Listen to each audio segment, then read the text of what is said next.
예레미야서 32장 3절부터 15절까지 말씀을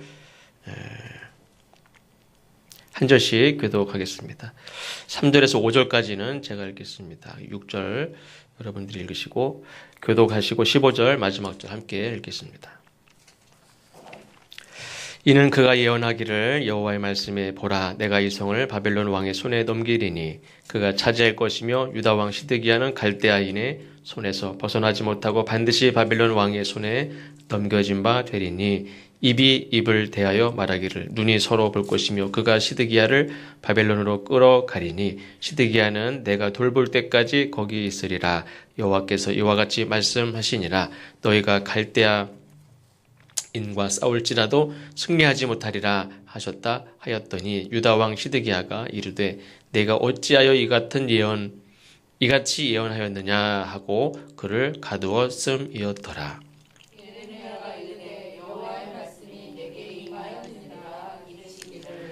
보라 내 숙부 살룸의 아들 하나멜이 내게 와서 말하기를 너는 아나돗에 있는 내 밭을 사라 이 기업을 물을 권리가 내게 있느니라 하리라 하시더니 여호와의 말씀과 같이 나의 숙부의 아들 하나멜이 시에게 들어간 나에게 와서 이르되 청하노니 너는 베냐민 땅 아나돗에 있는 나의 밭을 사라 기업의 상속권이 내게 있고 물을 권리가 내게 있으니 너를 위하여 사라 하는지라 내가 이것이 여호와의 말씀인 줄 알았으므로 내 숙부의 아들 하나멜의 아나돗에 있는 밭을 사는데 은 17세겔을 달아주되 증서를 써서 봉인하고 증인을 세우고 은을 저울에 달아주고 법과 규례대로 봉인하고 봉인하지 아니한 매매 증서를 내가 가지고 나의 숙부의 아들 하나멜과 매매 증서의 증인과 시에게 앉아있는 유다 모든 사람 앞에서 그 매매 증서를 마세야의 손자 네리야의 아들 바룩에게 붙이며 그들의 앞에서 바룩에게 명령하여 이르되 만군의 여호와 이스라엘의 하나님께서 이와 같이 말씀하시기를 너는 이 증서 곧 봉인하고 봉인하지 않는 매매 증서를 가지고 토기에 담아 오랫동안 보존하게 하라. 같이 읽겠습니다. 만군의 여호와 이스라엘의 하나님께서 이와 같이 말씀하시니라. 사람이 이 땅에서 집과 밭과 포도원을 다시 사게 되리라 하셨다 하니라. 아멘. 성경에 나오는 인물들 중에 예수님 외에 이 고난이라는 단어와 가장 밀접한 두 사람을 뽑으라고 한다면 아마 우리 오후 예배 때도 계속 말씀을 나누지만 이 욥이라는 사람은 욥 그러면 고난을 대부분의 사람들이 생각합니다. 그리고 또 한 사람이 있다면 누굴까라고 생각했을 때 이 예레미야를 많은 사람들이 생각을 합니다. 그래서 예레미야를 이야기할 때 앞에 붙는 수식어가 고난의 종 예레미야 이렇게 많이 붙고 예수님이 이 예레미야가 예수님의 삶을 상징하는 그런 사람으로도 많이 이야기가 됩니다. 물론 이 두 사람의 고난은 사실 성격상은 차이가 있습니다. 예를 들면 욥은 자녀들이 죽고 재산을 다 잃어버리고 자기 부인은 저주하면서 나가고 또 육체적인 질병이 있고 친구들에게 막 비난을 당하고 책망을 당하고 정죄를 당하고 하는 그런 고난이라면 예레미야는 하나님께서 맡기신 사명을 수행하는 과정에서 겪는 고난입니다. 그러니까 좀 차이는 있죠. 그러고 보면 어떤 의미에서 보면 욥이 당하는 고난은 피할 수가 없습니다. 그 어떤 한 가지도 자기가 피하고 싶다고 피할 수 있는 고난이 하나도 없습니다. 재산을 하루아침에 다 잃어버리고 자식들이 하루아침에 다 죽고 자기 육신에 질병이 걸리고 친구들 그렇게 하지 말라고 그러는데도 친구들이 계속 정죄하고 이런 고난은 피할 수가 없습니다. 예레미야는 그런데 어떻게 보면 피할 수도 있습니다. 요나같이 도망가면 되잖아요. 안 하면 되는 거지. 내가 왜 사람들이 핍박을 당하고 미움을 사고 내가 그걸 뭐하라 합니까? 안 하면 되는데 이 예레미야가 피하지 않고 놓지 않고 그래도 감당하려고 했던 사명이 무엇이냐? 다름이 아니라 하나님이 전하라고 하는 그 말을 전하는 겁니다. 하나님이 전하라고 하는 그 말을 전하는 거, 그게 너무너무 힘들었어요. 그래서 성경에 수많은 인물들이 있지만 그 중에서도 고난의 종 예레미야라고 이름이 붙여질 만큼 하나님이 전하라고 하는 그 말을 전하는 것 자체가 너무나 힘든 일이었습니다. 그러면 왜 예레미야가 하나님의 말을 전하는 그게 왜 그렇게 힘들고 그랬느냐? 이 하나님이 전하라고 하는 말을 전할 때 사람들이 다 듣기 싫어해요. 하는 사람도 고맙다고, 은혜 받았다고, 이렇게 뭐 하는 사람이 한 명도 없고 다 싫어하고 거기다가 막 핍박까지 합니다. 그러면 도대체 예레미야가 어떤 말을 했길래 그렇게 싫어하고 사람들이 핍박을 하고 막 죽이려고 하느냐? 하나님의 심판이 임했다. 회개하라. 하나님께 돌아와라. 멸망이 임박했다. 하나님께 돌아와야 된다. 그러니까 사람들은 다 싫어합니다. 멸망한다는 얘기 싫죠. 또 잘못한 거 회개하라고 그러니까 싫죠. 그러면 유다라는 이 나라가 실제 멸망을 했는데 그것도 완전히 멸망했습니다. 한 번의 전쟁으로 망한 게 아니라 한 번, 두 번, 세 번, 네 번 전쟁이 계속되면서 완전히 멸망을 했는데 그 어떻게 멸망했는지를 역사적으로 잠깐 살펴보려고 했는데 아마 이 유다의 멸망의 역사를 이렇게 보면 아마 다른 나라들이 멸망을 경험한 그 역사와 크게 다르지 않다 하는 것을 보게 될 텐데 주전 609년 이때 왕이 누구냐면 요시야 왕입니다. 이 요시야 왕은 많은 사람들의 기대를 한 몸에 받는 아주 종교를 개혁하고 나라를 새롭게 하는 그런 아주 왕이었습니다. 이 개혁적인 이 왕이 나라를 새롭게 하고 종교를 개혁하고 또 많은 백성들이 이집트에 늘 의지하고 이집트가 아니면 죽는 줄 알고 벌벌 떨고 이집트에 그냥 굽신거리고 했던 그런 시대가 있다면 이 요시야 왕은 이집트에 이렇게 절절매고 하는 거를 딱 끊고 오히려 이집트하고 전쟁을 합니다.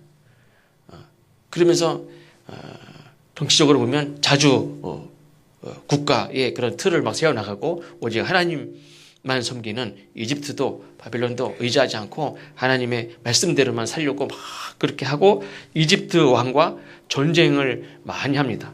그런데 이집트 왕과 무기또라는 곳에서 전쟁을 하는데 거기서 그냥 죽어버려요.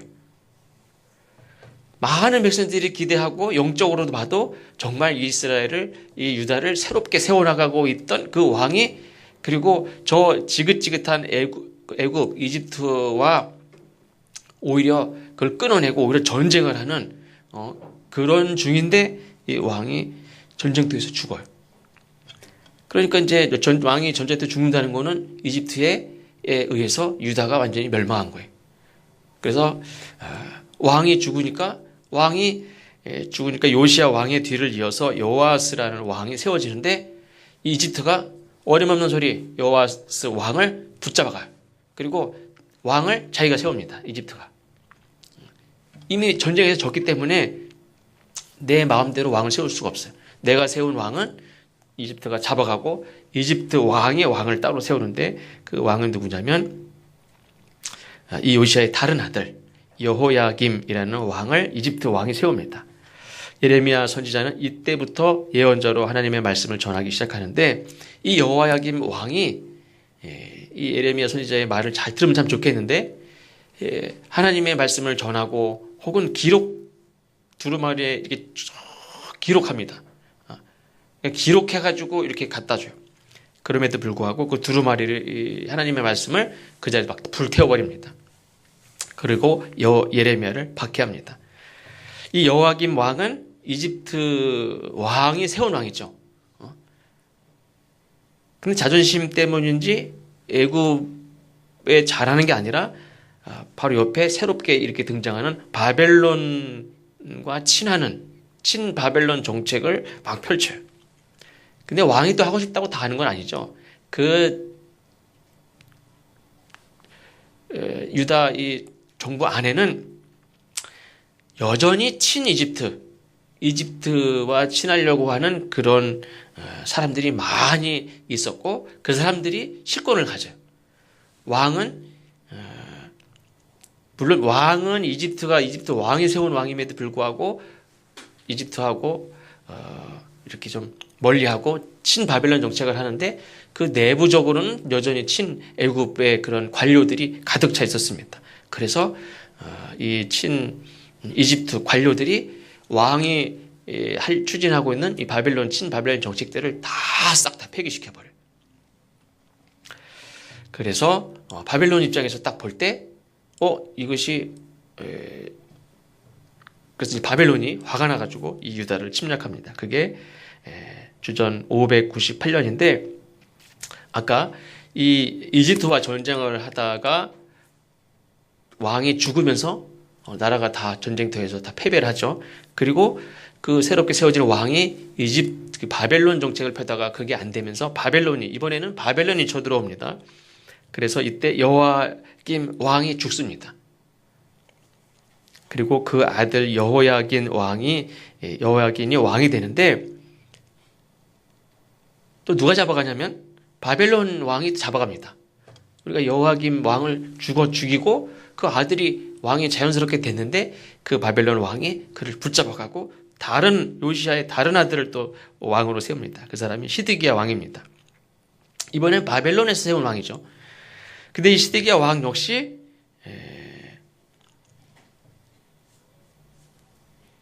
이 친이집트 파가 이 실권을 가지고 있고 그래서 친바벨론 정책을 또 거부합니다. 그래서 또 이집트의 편에 서요. 지금 방금 전에 전쟁이 이 바벨론에서 전쟁이 온 거죠. 바벨론에서 침략한 거죠. 근데 새롭게 세워지는 왕이 이번에 바벨론에서 세운 왕인데도 또 이제 이집트 편에 들은 거예요. 그러니까 바벨론이 이때 다시 또 쳐들어옵니다. 이때 쳐들어온 왕이 느부갓네살 왕이 주전 587년 이때가 그 다니엘이 잡혀가고 뭐 이렇게 대부분의 귀족들 대부분의 이 백성들이 바벨론으로 굉장히 많은 사람들이 붙잡혀갈 때 이때가 시드기야 왕 때입니다. 그래서 유다가 이때 완전히 멸망하고 그때 이 유다라는 이름 자체가 그때 없어집니다.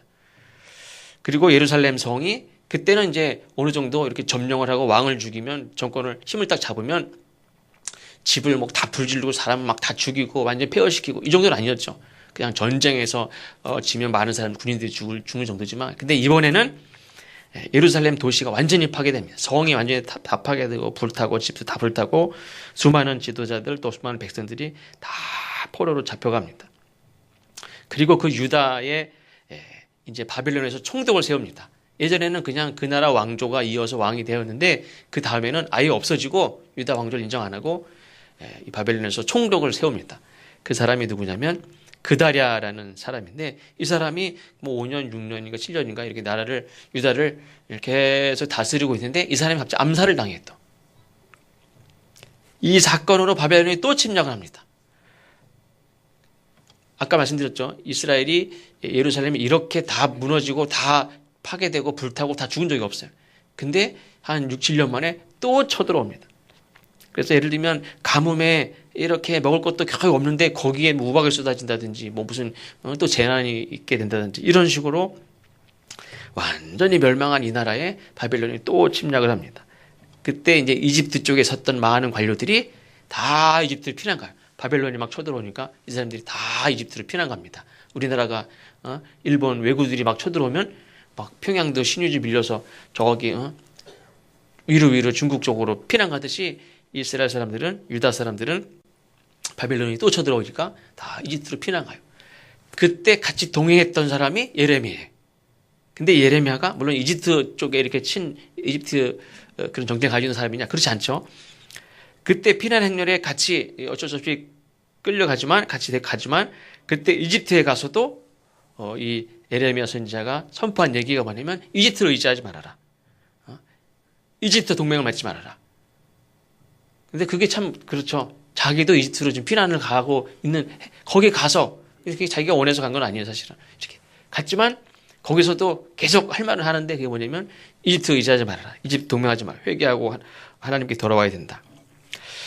유다라는 나라가 어떻게 망했는지 제가 잠깐 말씀을 드렸는데 그 멸망하는 그 과정 가운데서 예레미야 선지자가 계속 한 말은 이집트로 의지하지 말아라. 그러면 우리 생각 같으면 이집트 의지하지 말아라. 바벨론도 의지하지 말아라. 이렇게 얘기하면 좋은데 이 예레미야 선지자는 이집트와 바벨론 사이에서 하나님만 의지하라 이게 아니라 바벨론에게 항복해야 된다. 바벨론을 섬겨야 된다. 이렇게 얘기합니다. 물론 핵심은 그거죠.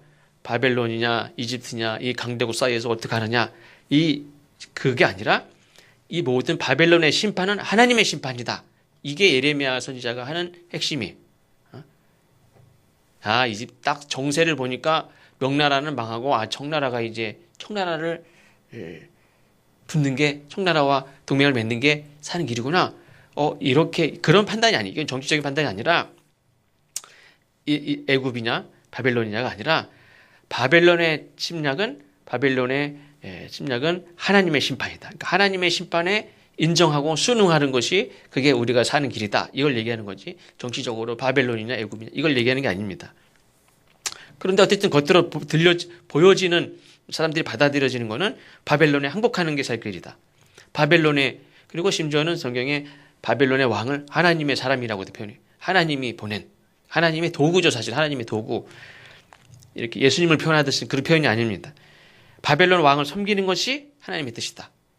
그래서 사람들은 이 예레미야를 민족의 반역자, 매국노로까지 그렇게 모함하는 경우도 있었고, 그래서 예레미야를 비판하고 비난하고 또 박해하고 백성들에게도 왕따를 당하고 고향 사람들로부터도 박해를 당합니다. 그래서 예수님이 선지자가 고향에서 대접받지 못한다는 것도 예레미야 선지자와 많은 것들이 이렇게 예수님의 사역이 이렇게 연관이 되는데 여기에서 다 이렇게 근거하는 이야기들입니다. 그래서 오늘 본문의 말씀, 우리가 읽은 본문의 말씀의 배경은 아까 말씀드렸죠. 시드기야 왕 때입니다. 시드기야 왕 때. 이 시드기야 왕 때 바벨론이 쳐들어와서 완전히 멸망을 했는데 오늘 쳐들어오기 직전입니다. 세 번째 그 전쟁이 있기, 그 예루살렘 성이 다 파괴되고 마무리하기 바로 직전. 시드기야 왕이 다스리던 11년, 유다의 왕조로 따지면 시드기야 왕 11년, 또 느부갓네살 왕, 바빌론이 이렇게 세워져서 느부갓네살 왕이 다스리던 18년째 되는 해인데, 바벨론의 침략으로 보면 두 번째 침략. 그래서 바벨론이 이 유다를 이제 침략했는데 바벨론의 수십만 군사들이 예루살렘 성을 딱 포위합니다. 이때 이제 시드기야 왕이 예레미야를 감옥에 가둡니다. 성이 딱 포위된 상태인데 예레미야를 감옥에 가둬요. 왜 그러냐면 그 이유는 저 예레미야가 사람들을 혼란스럽게 한다. 유언비어를 퍼뜨리고 그리고 저놈은 바벨론에 협조할. 여태까지 한 말을 들어보면 기회만 되면 바벨론에 협조할 그런 위험한 놈이다. 이렇게 본 겁니다. 더 근본적인 이유는 우리가 읽은 말씀 3절, 4절 말씀입니다. 제가 다시 한번 읽어드리면 예레미야가 이렇게 얘기합니다. 보라, 내가 이 성을 바벨론 왕의 손에 넘기리니 그가 차지할 것이며 유다 왕 시드기야는 갈대아인의 손에서 벗어나지 못하고 반드시 바벨론 왕의 손에 넘겨진 바 되리니 입이 입을 대하여 말하고 눈이 서로 볼 것이며 그가 시드기야를 바벨론으로 끌어가리니 시드기야는 내가 돌볼 때까지 거기 있으리라. 여호와께서 이와 같이 말씀하시니라. 너희가 갈대아인과 싸울지라도 승리하지 못하리라. 이런 얘기를 하니까 왕이 야 저놈 갖다가 감옥에 쳐넣어. 시드기야 왕의 입장에서는 왕이 바벨론 왕에 의해 잡혀갈 것이다.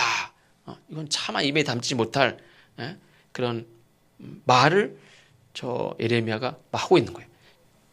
바벨론과 싸울지라도 이기지 못할 것이다. 왕이 붙잡혀갈 것이다. 이런 얘기를 하니까 지금 싸워보기도 전에 성경의 역사에 보면 어떤 사람들은 몇백 명 가지고 몇천 명과 싸워 이긴 역사도 있고 그런데 여기서는 어떤 막 사기를 끌어올려도 막 시원찮은 판인데 싸워봤자 진다. 우리 왕이 잡혀갈 것이다. 이런 얘기를 하고 있으니 왕이 지금 이 전세를 역전해도 역전하려면 다른 어떤 방법이 필요한데 오히려 저 예언자라는 자가 싸워봤자 진다. 왕에 붙잡혀갈 것이다. 이런 얘기를 하고 있으니 왕이 그걸 들을 수 있습니까? 그러니까 예레미야를 감옥에 가둡니다. 그런데 예레미야 입장에서는 지금 감옥에 갇힌 게 문제가 아니죠. 왜? 나는 감옥에 있지만 예루살렘 성에 있고 예루살렘 성에 수십만 군사들이 포위하고 있어요. 곧 멸망한단 말이에요. 곧 이 성이 다 무너지고 그 이스라엘 사람들은 하나님이 이 성에 계시기 때문에 이 성은 절대 무너지지 않는다 하는 그런 믿음이 이 백성들에게 있어요. 한 번도 예루살렘 성이 완전히 초토화돼서 멸망한 적이 없어요. 근데 이번에 다 망해요, 사실. 근데 예레미야 입장에서는 자기가 감옥에 갇힌 게 문제가 아니죠. 물론 사람이 자유롭게 다니는 거 좋고, 근데 감옥에 가는 게 참 힘든 일이지만 감옥에 가는 게 문제가 아니에요. 왜? 지금 이 나라의 멸망이 눈앞에 있어요. 실제 지금 바벨론 군사들이 이 성을 포위하고 있어요. 풍전등화와 같은 상황에 있는 거죠. 이게 지금 더 시급한 일인데 내가 백성들한테 회개하고 돌아오게 하고 다 무릎 꿇게 하고 다 엎드려서 회개하고, 예를 들면 니느웨 백성들이 요나가 들어가서 전했을 때 다 왕으로부터 신하들 백성들 그냥 가축들까지 다 금식하게 하고 다 죄를 뒤집어주고 회개하니까 하나님이 다 구원시켜 주셨잖아요. 그런 역사가 일어나도 시원치 않을 판인데 그 예언자를 갖다가 감옥에 가둬요. 그럼 백성들이 무슨 소리를 듣고 깨닫겠습니까? 멸망이 직전. 근데 예레미야가 하나님의 음성을 이제 듣는데,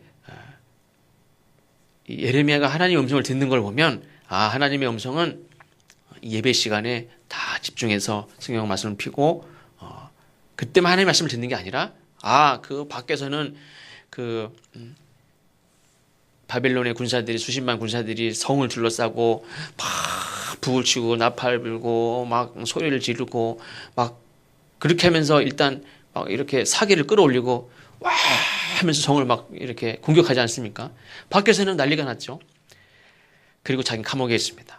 그 와중에도 예레미야는 하나님의 말씀을 듣는다 하는 사실을 보니까 하나님의 하나님의 말씀은 우리 같으면 막 바벨론 그 군사들의 막 함성 소리나 막 이런 소리가 거기에 예민하죠.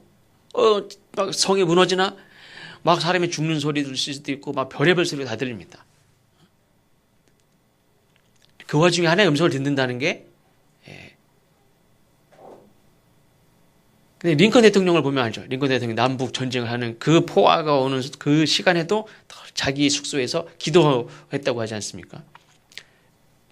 하나님의 음성을 듣는 게 더 중요하죠. 사람들이 도와달라고 그러고 여기 죽는다고 그러고 여기 사람 쳐들어온다고 그러고 이런 많은 소리가 있지만 실제 감옥에도 있고 여러 가지 상황을 보면 하나님의 음성을 듣는 게 불가능한 것 같은데, 예레미야는 그 감옥에 있는 많은 사람이 자기 핍박하는 그런 전쟁 멸망의 직전 얼마나 무시무시합니까? 근데 그 상황에서 하나님의 음성을 듣습니다.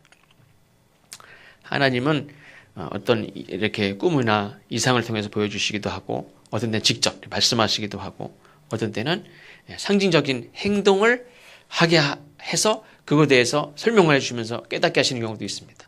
그러니까 많은 선지자 예언자들이 그런 여러 가지 방법을 통해서 하나님의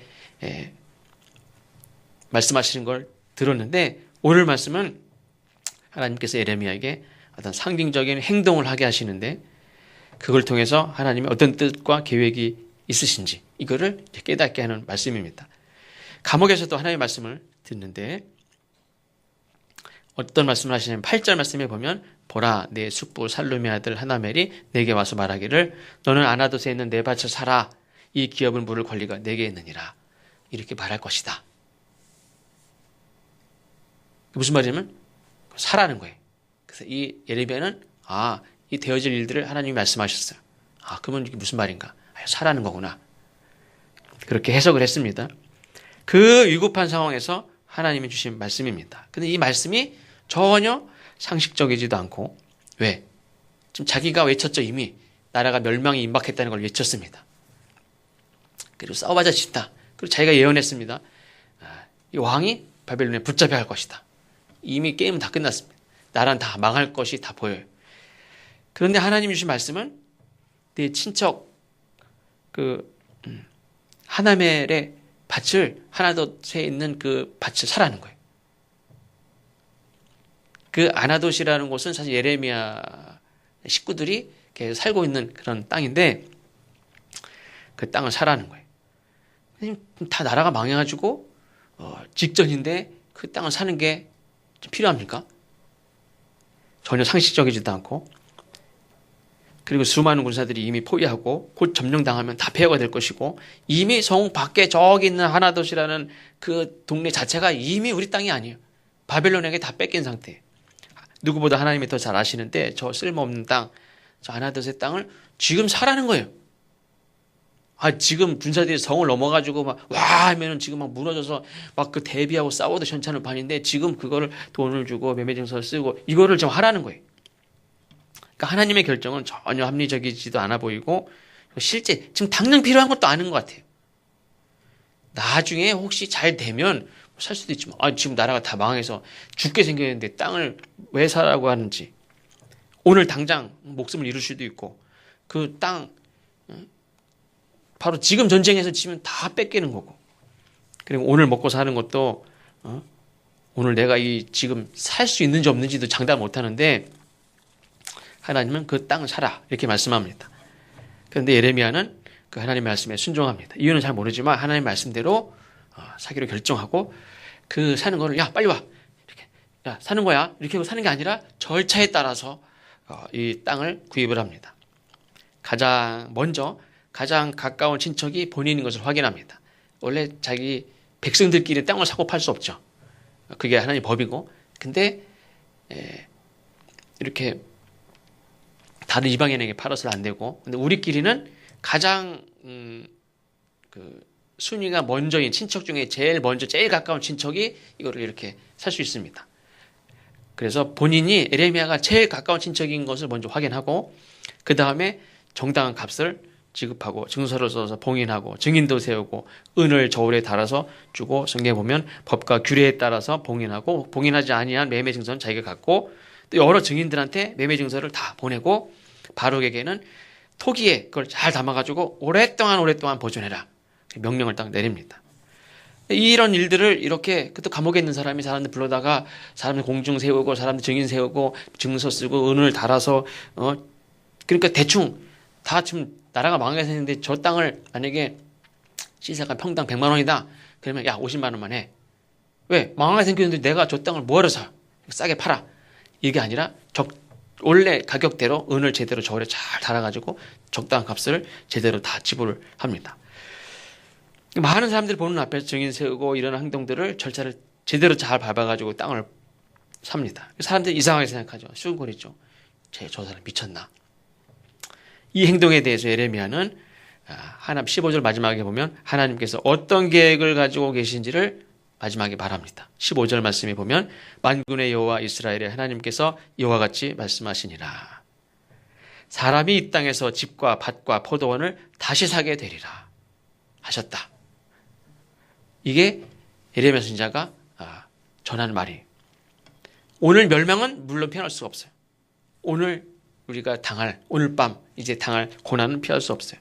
분명 예루살렘 성과 유다의 모든 땅과 자녀들이 다 죽고 빼앗겨 포로 잡혀가고 하는 일들이 생길 거예요. 그러나 오늘 유다가 경험하게 되는 이 멸망, 이게 끝이 아니라는 거예요.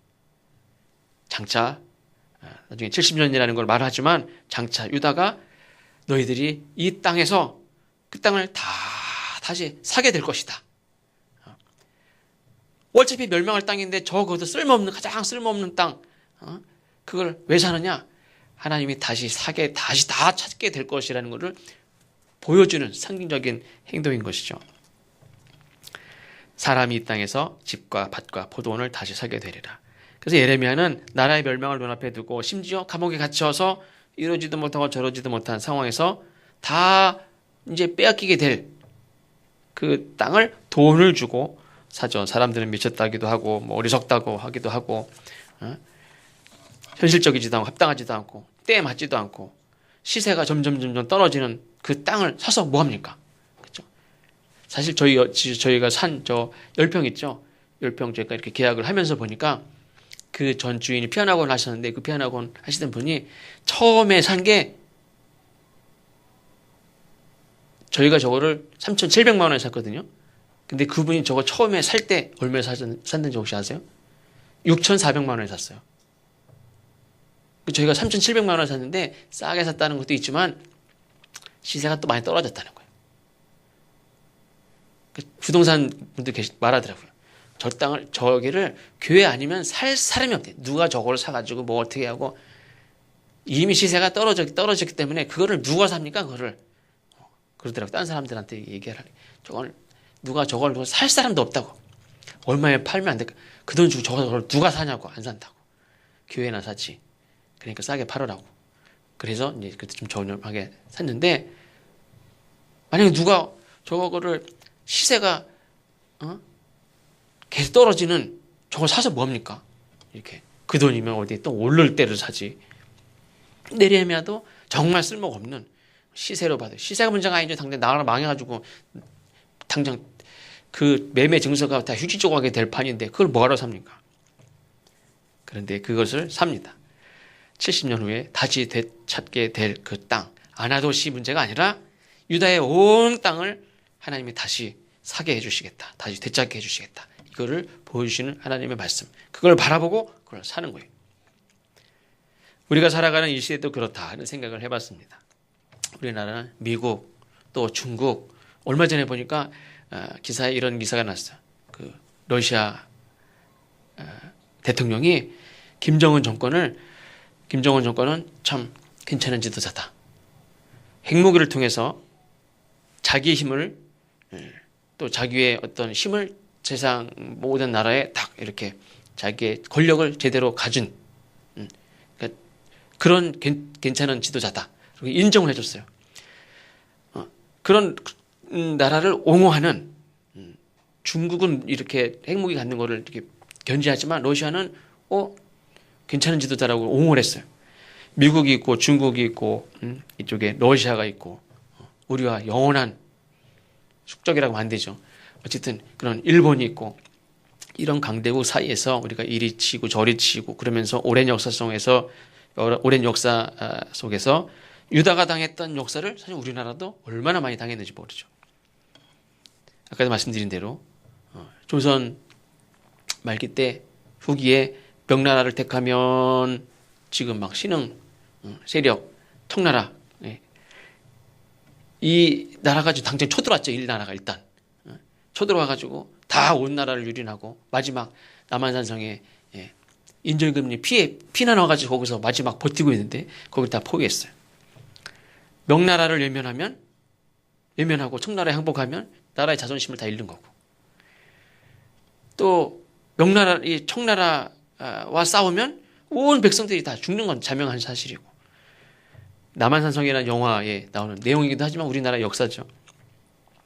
이런 일들이 이렇게도 못하고 저렇게도 못하고 그래서 온 나라 백성들이 죽었던 우리나라가 손들고 항복하고 왕이 끌려가고 백성들이 끌려갔던 일이 얼마나 많아요.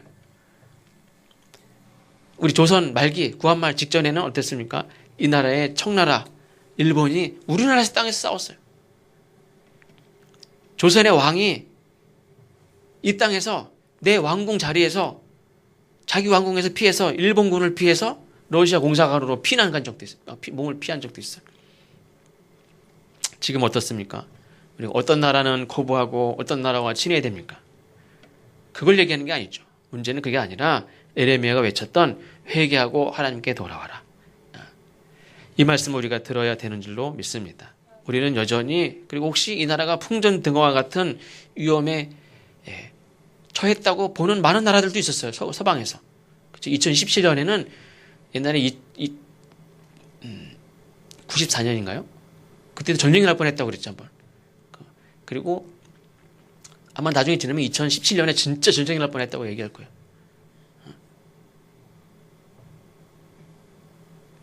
이렇게 수많은 항공모함이나 뭐 전략기나 이런 게 막 다 온 적이 없었죠. 북한에서 이렇게 있는 그런 관료들도 그런 얘기 하죠. 자기네들은 시기가 문제지 전쟁은 일어난다. 그렇게 보는 사람들도 많고 우리와 상관없이 전쟁이 일어난다. 이렇게 보는 사람도 많고 그래서 많은 다른 나라 사람들은 우리나라 여행 오면 전쟁 직전에 있는 나라 같이 막 걱정하는 나라 사람도 많죠. 우린 잘 모를 수도 있어요. 사실. 그렇죠? 실제 풍전등화 같은 위험에 처할 수도 있고 그랬던 적이 있을 수도 있죠. 그런데 우리는 여전히 그런 위험에 실제 처한다고 할지라도, 일어나면 안 되지만 그런 위험에 처한다고 할지라도 우리는 여전히 희망을 가져야 된다. 그 희망은 그냥 잘 돼야 될 텐데 하는 희망이 아니라 하나님이 주시는 희망, 하나님이 주시는 약속, 그래서 우리가 믿어야 될 줄로 믿습니다. 왜 그러냐면 하나님의 진노는 영원하지 않기 때문에. 하나님은 우리가 하나님에 대해서 돌아오기를 원하는 거지 멸망해를 바라는 분이 아니에요. 그거를 우리가 꼭 믿고, 그런 의미에서 우리는 우리가 사는 이 시대가 아무리 힘들고 아무리 어렵고 어떤 때는 다 망한 것 같은 상황이라고 할지라도 우리가 실제 전쟁을 경험한 분들도 그 가운데서도 뭐 일제시대 때도 마찬가지고 다 희망을 가지고, 또 하나님이 이 백성들을 불쌍히 여기시고 회복시켜 주실 것을 믿고 그거를 희망을 얘기했던 사람들이 다 예수 믿는 사람들이었어요. 교회가 희망을 얘기했어요. 조선왕조 500년 유생들이 그런 얘기했습니까? 유생들은 그때 다 술 먹고, 자, 나라 망했다, 이 나라 망했다, 그것만 100번 1000번 수만 번 외쳤어요. 다 틀렸다, 다 틀렸다. 그러면서 저 백성들은 나가서 의병이라도 활동하는데 많은 유생들이 다 틀렸다, 술이나 마시고 다 틀렸다고만 하고 그냥 있었어요. 실제 다 망한 나라를 희망이 있다고, 이 나라를 하나님이 구원해 줄 거라고 막 외쳤던 사람들이 1%도 안 되는 그리스도인들이었어요. 실제 다 망했고 군대도 다 해산당했는데 그 와중에 학교를 세워서 이 아이들이 언제 큽니까? 이 아이들이 커가지고 이 아이들이 이 나라를 다시 세울 것이다. 학교를 세우고 교회를 세우고, 그래서 막 출애굽을 설교하고, 실제는 점점점 탄압이 심해지고 점점 이름도 글씨도 뭐 예배 드리는 사람도, 그리고 실제로 점점 많은 그 와중에 그리스도인들이 많이 신사참배하고 다 안 되나 보다 돌아서고, 그런 와중에서도 하나님 이 땅을 회복시켜 주실 것이다, 구원해 주실 것이다, 그걸 외쳤던 사람들이 다 그리스도인들이었어요. 많은 세상에 배운 그 지식인들도 다 포기했어요. 이 1919년에 막 만세 불렀던 많은 지식인들도 다 변절하고 돌아선 사람이 얼마나 많은지 몰라요. 아무리 훌륭한 작가도, 아무리 훌륭한 지도자들도, 그리고 그 와중에 많은 그리스도인들도 많이 돌아섰지만 그래도 끝까지 이 나라의 독립을 위해서 애썼던 사람들이 다 그리스도이다.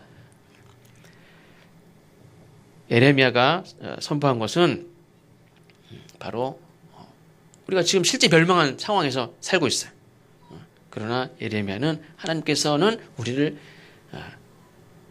멸망하기를 원하는 게 아니라 하나님 앞에 돌아오는, 하나님의 복을 받는, 복을 나눠주는 그런 거룩한 백성이 되기를 원하는 게 하나님의 마음이고 우리를 회복시켜 줄 것이다. 그 하나님을 믿으라고, 그 하나님께 희망을 걸고 그 하나님께 돌아오라고, 그러면서 다 쓸모없는 땅, 나라가 멸망한 그 상황에서도 그 밭을 사는 그 상징적인 행동을 통해서, 그걸 왜 사? 저 아나도스의 그 땅이 아니라, 저 땅이 나중에 금싸라게 될 땅이 아니에요.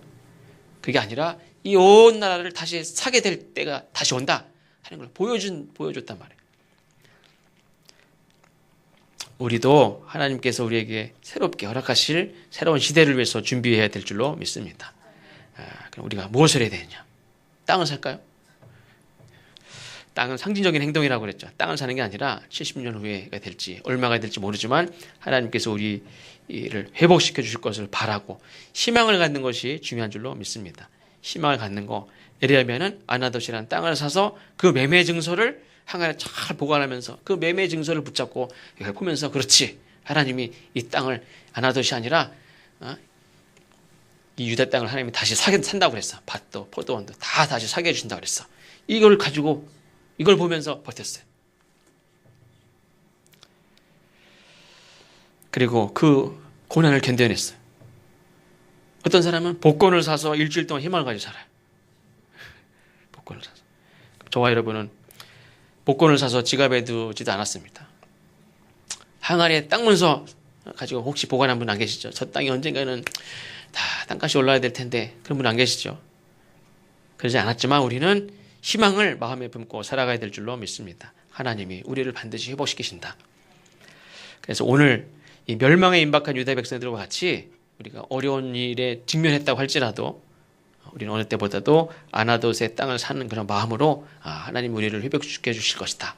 우리 그 좋으신 하나님을 믿는 그 하나님의 약속을 간직하고 항아리에 담긴 그 매매 증서같이 우리 성경 말씀을 딱 붙들고 약속을 간직하고 살아야 될 줄로 믿습니다. 우리가 32장 말씀 읽었는데 33장 2절 3절에 보면 이렇게 말씀합니다. 일을 행하시는 여호와 그것을 만들어 성취하시는 여호와 그의 이름을 여호와라 하는 이가 이와 같이 이르시도다. 너는 내게 부르짖으라 내가 내게 응답하겠고 내가 알지 못하는 크고 은밀한 일을 내게 보이리라. 아멘. 하나님이 이 일을 어떻게 이루실지는 몰라요. 그러나 하나님의 약속을 붙들고 부르짖고 기도하고 하나님 응답하시고 크고 놀라운 은밀한 일들을 우리에게 보이실 줄로 믿습니다. 내가 내 손에 지금 금도 없고 은도 없고 뭐 잘 나가는 회사에 주식, 제 친구 중에 주식하는 친구가 있어요. 그래서 뭐 이렇게 단톡을 하면 맨날 주식 얘기만 해요. 그래가지고 나머지 사람들 주식하는 사람 한 명도 없는데 이 친구만 이 친구 목회하는 친구 아닌데 맨날 주식 얘기만 해요. 그래가지고 막 이거 이때 사고 이렇게 하고 이렇게 하고 하는 거래요. 그러면서 잘 나가면 주식 가지고 계신 분 뭐 있는지도 모르겠지만 그거 그렇게 기대하지 않죠.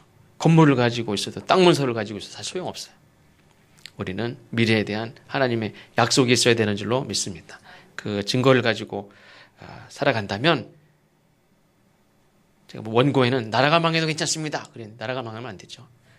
나라가 망해도 감옥에 있어도 괜찮습니다. 무엇보다도 하나님 우리를 회복시키시고 또 크고 놀라운 일들을 이루신다는 그런 희망을 가지고 오늘 우리가 힘들어도 이런 설교를 들었지만 믿음을 가졌지만 그럼에도 불구하고 또 어려운 일들을 이렇게 경험하게 될지라도 우리가 그럼에도 불구하고 앞으로 하나님이 주실 그 때를 준비하고 눈물로 씨를 뿌리는 그런 삶을 살아가야 될 줄로 믿습니다. 기도하겠습니다. 하나님 감사합니다. 우리가 초안 현실이 하나님의 약속을 말씀을 받았다고 해서 현실은 그대로고 여전히 힘들고 어렵지만 하나님 눈물로 씨를 뿌리고 하나님의 약속을 바라보며 이 모든 것들을 이루시게 하신 하나님을 바라보며 희망을 가지고 살아가는 저희들 되게 하여 주옵소서. 예수님의 이름으로 감사하며 기도하옵나이다. 아멘. 천국에서 해같이 빛나리 우리 찬양하시고 하나님 앞에 예물 봉헌하겠습니다.